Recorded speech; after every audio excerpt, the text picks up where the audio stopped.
Ако го најавам господинот како Зоран Блажевски, можеби нема да го препознаат многумина. Но ако речам Зоки Џубокс, би требало од Гевгелија до Табановце да знаат за кого станува збор. Имено Зоки е, како што велат, скопска легенда. Добар ден за Зоран Блажевски. Добар ден, благодарам на поканата. И нас ни е драго, има ли уште журки? Па сега веќе на овие мои години има журки, ама другачие креирани и од поинаков карактер, постатични за разлика од минатото што сме ги правеле, уствари правил, а тоа е негде збир од 40 години. Така, презимето Блажевски ќе го оставиме сега настрана, за во личната карта нека ви стои. Соматично. Во матично, да, а ќе продолжиме со Зоки Џубокс, како што ве знаат сите. За тебе може на ти, нели? За тебе велат дека си една од скопските урбани легенди затоа што од 1984 си ги поставил темелите на урбаното угостителство во Скопје.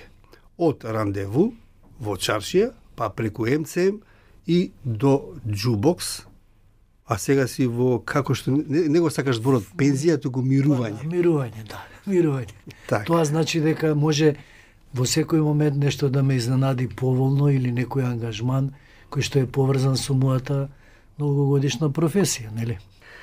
Така би требало уште да добро се држиш да може да ти искористат и помладиве. Да, се надевам. Да, тоа ми е следното прашање. Сите овие што ги набројав се култни места каде што илјадници поминале од различни генерации.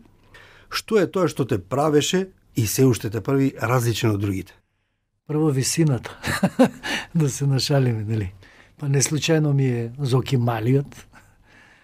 Што ме прави поразличен? Па не знам, прво да направам еден краток осврт на се ова што го кажа како увод на и моето име и надимак Зоки Малиот. Обично во Скопје сите луѓе се врзуваат за некој познат човек со неговото презиме или надимак во локалот што го држал. Да речеме, еве, јас сум бил Зоки Рандеву, па ме викале Зоки Рандеву, па МЦМ и на крај Зоки Џубокс.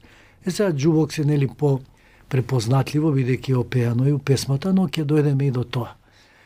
Мојот старт или мојот почеток на угостителството е од давните 84-5 година, кога народот по некоја инерција се пресели во Чаршија. Тој дел не беше искористен допред тоа како место за забава и за искачање, него беше чисто за прошетка и за некои странци кои ќе дојдат да им се покаже она од минатото што останало. Дали народот се засити од оние дискотеки кои во тоа време беа стварно во многу голем број за разлика од сега. Тука беа Мусандра, таверна, турист и многу панорама горе. Едноставно се заситија и се префрлија во Чаршија, каде што ние неколку угостители се најдовме, го оплеменивме местото. Не многу, самата конфигурација на терен дозволуваше да има местото посебен шарм. Додадовме некој вид на нов тип на намештај и така да се привлече народот. Меѓутоа, кога правам сега паралела, неспоредливо е, а ќе дојдеме пак ќе речам и до тоа, самите услови за работа беа во корист на угостителите. Од кои причини? Значи, како прво, не беше работно време, не бевме лимитирани, број 1. Број 2, немаше закон донесен за пушење цигари. Немаше донесено правила кои што државата ги донесе едно време од типот не може надвор 2 реда столици, мора вака, па не знам, жолта трака не смееш да отстапиш, па ваква фолија или најлон за пушачи, па за непушачи. Сето тоа го помести расположението кај луѓето за да излагаат нормално. Зоки, ќе те прекинам за вако, да, но во Чаршија кога сте биле, таму не живееле толку луѓе. Значи, сега тој закон го поддржуваат граѓаните, нели, за одредено работно време, бидејќи станува збор, толку се рашири кафулињата, рестораните низ целиот град, што речи нема зграда каде што нема кафуле, и сега ако се остават на, да речеме, на совеста на угостителите, музиката кечи до доцна, луѓето живеат и нормално дека им треба мир во ноќните часови, така да тој дел Точно. Поинаку, што се однесува до цигарите, да се почитува тоа што е направено, би било добро. Нели? Да не се пуши внатре во затворени простори. Тоа и самиот знаеш дека денеска ги направиат популарно наречените најлонари, па потоа и ги застаклија и се пуши внатре, како да се пуши во затворено. А затворените делови од рестораните во кои вложиле пари, Точно. луѓето зјаат празни. Зјаат празни. Да. Така да нема ефекти. Во ред, значи еве ќе се надоврзам на тоа. Јас сум нормално свесен за тоа дека сета онаа бука која го нарушува јавниот ред и мир кај луѓето, што го прекорачува лимитот, апсолутно треба да се отстрани. Меѓутоа, точно е дека во чаршијата немаше места кои беа населени со население, некои мали куќарки, меѓутоа самата еуфоричност меѓу луѓето што се створи одеднашка преку ноќ допринесе да кај нас се створи еден друг вид на расположение и пристап кон самата наша работа. Од типот, сигурно дека ние не остануваме повеќе од 2 или 3, да речеме, наутро, пошто нели деца има кои што треба да идат на училиште, возрастни на работа, они се повлекуваат на време. Значи не требаше да се стави тогаш некоја граница, мада немаше граница. А што се однесува до најлоните, повторно ќе кажам, тоа е малце нешто сосем друго. Не се почитува и денеска не се почитува законот. Јас сум малку револтиран, извини, еве само да довршам. Солидарен сум со моите колеги угостители, затоа што ние сме армија на луѓе кои што се бават со тој бизнис, кои што вработуваат луѓе. Во тоа време имав еден податок дека негде околу 4000 угостителски објекти во Македонија имаше регистрирано. Значи тука влагаат и бурекџиите и се она друго што е како. Тоа зборувате за кога? Зборам за 85-ти, па так. До некое време, додека не почна државата да биде строга према нас. И претерано строга. Значи, која што делуеше дестимулативно на нас како угостители, да не знаеме утре што не чека и да не знаеме утре дали треба да инвестираме, да доинвестираме или да се повлечеме од самата професија. Да, но ти не се повлече. Ја не се повлеков, некако останав жилав. Да, точно, ама и законите доаѓа, ама поспоро си одеа, затоа што после еден закон доаѓаше друг закон кој што стварно не ни идеше нас у прилог, така да некои астрономски казни од типот 20.000 евра за ако ти најдат еден невработен, тоа беа абнормални суми кои што не може да ги издржи, не знам каков тип на угостителски објект да платиш казна, не ни ги признава договорите на дело со вработените, студентска задруга, каде што порано функционираше тоа. Кај нас у тој период не функционираше и тоа е, значи, дестимулативно делуеше према нас. Меѓутоа, еве само да подвлечам, тој е период на, пак ќе го спомнам, Анте Марковиќ, каде што средната класа имаше доволен джепарац за да излага малтене секоја вечер. И секоја вечер чаршијата беше полна со разни содржини. Еве ја бев, да речеме, препознатливо рандеву по две работи. Прв ги донесов режисерските столчиња, кои што беа многу удобни за седење и малку поразлични од сите оној интериер кој порано беше у Скопје прикажан, и познат по тоа што донесов првпат жива свирка. Значи, кај мене вторниците Ивгор Џамбазов свиреше, во четвртокот свира Банкрот блуз бенд, Гиш, Петар Енџов и Харе, и така се створи една многу убава приказка за чаршијата, и за жал после од некои немили настани моравме да се селиме повторно од оваа страна на Вардар. Кај Зоки малиот во џубокс, секој ден парадокс. За тебе, Зоки, песни се пеа, кај Зоки малиот во џубокс, секој ден е парадокс. Другар ти, ако можам така да го наречем, Владо Јаневски, Абсолютно. те спомна, значи, онака носталгично. Зоки, има ли уште парадокси во Скопје? Може ли да подречеш паралела за ноќниот живот пред 20, 30, 40 години и сега, односно последниве 20-30 години?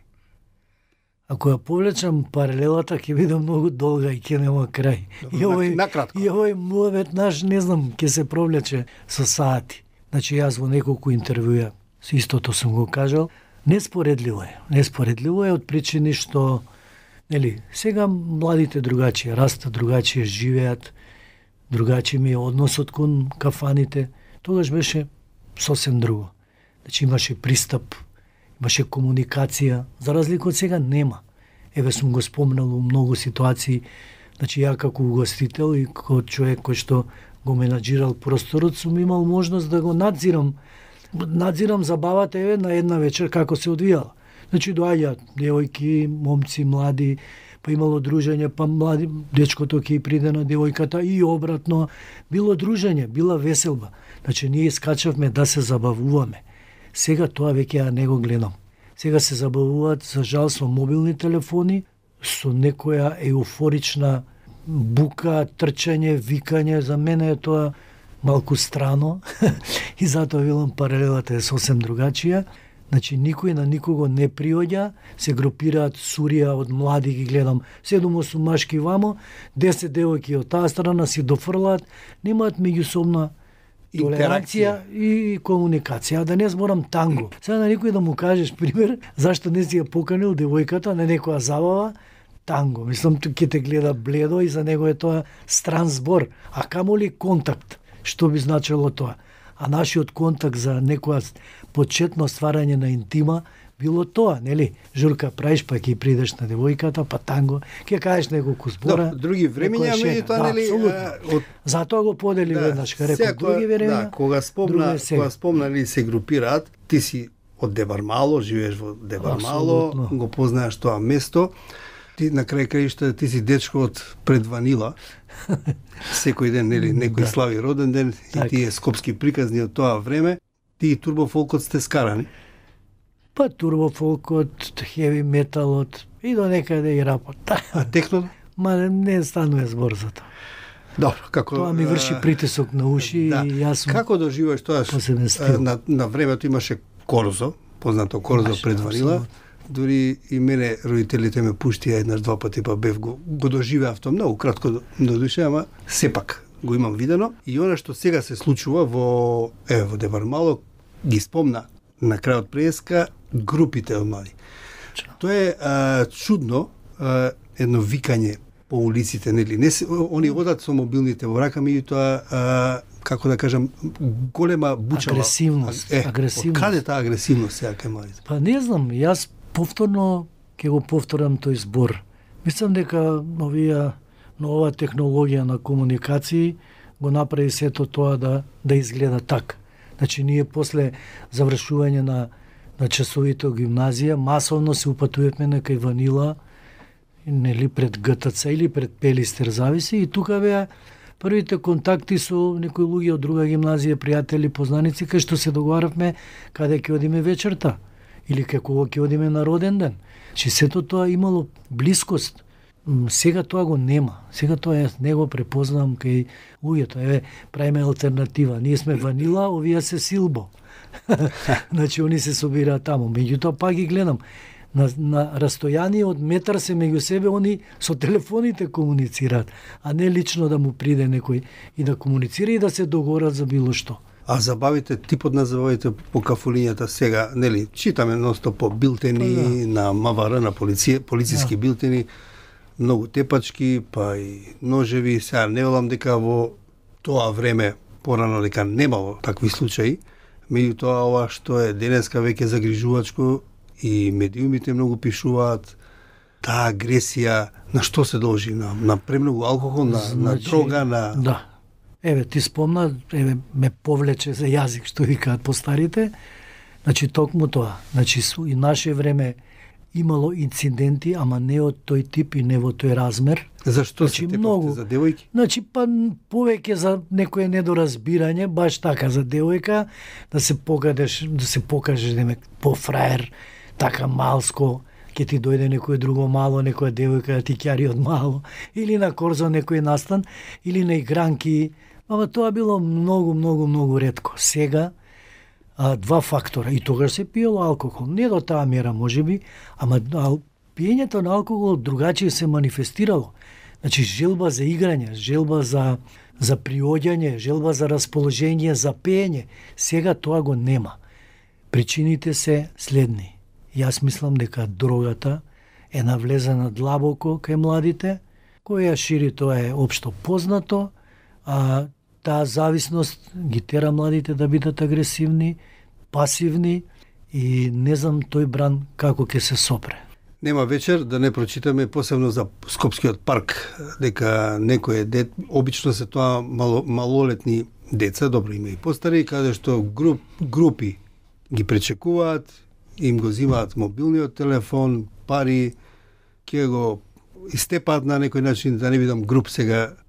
Дали проблемот е и можеби градот, државата треба да стори нешто повеќе, да осветли полиција, да има повеќе во тие места. Апсолутно, тие два сегмента мора 24 сата да бидат застапени. Нема веќе позорникари како во едно време. Нема, мада еве гледам министеров новиот почнува нешто да оведуе, мада и тие се многу пасивни, они се немоќни, да речеме еден полициско униформисано лице што би можел во еден атар од парк колку што е голем да реагира. Тоа треба повеќе да има, да влие на некој начин самодоверба на луѓето што сакаат да излезат таму.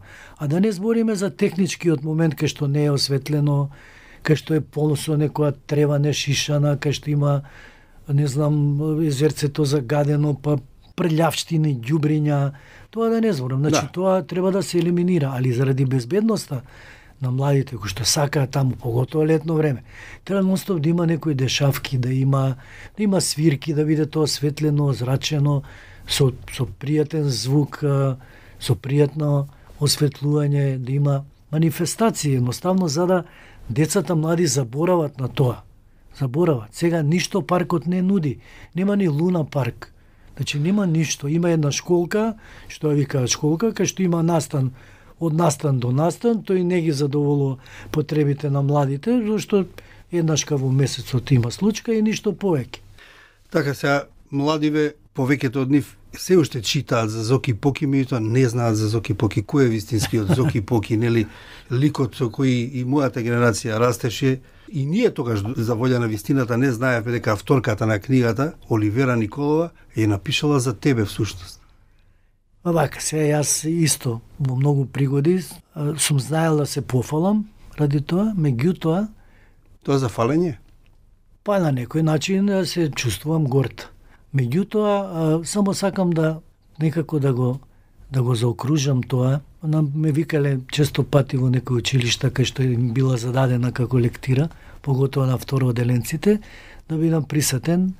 Меѓутоа јас сега одбивам од причини што мојот лик веќе е возрасен и не сакам на децата да им го растурам митот за Зоки Поки кој што си го представиле како дете младо и сите тие работи.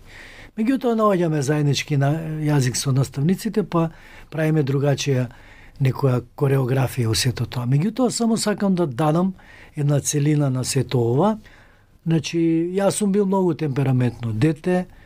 Оливера Николова од мојата баба собирала за мене некои податоци, информации и дел од книгата кај што има некои приказни кои што многу им се допаѓаат на децата, кога Зоки неке да се бања со кулачињата, па кои ќе му дојдат гости, се за моето детство. Меѓутоа, во таа книга, како дефиниција и заокружување и Лидија постои, мачорот не постои, кај мене, сакам да кажам дека во тие игри, тогаш, треба да се препознаат сите деца.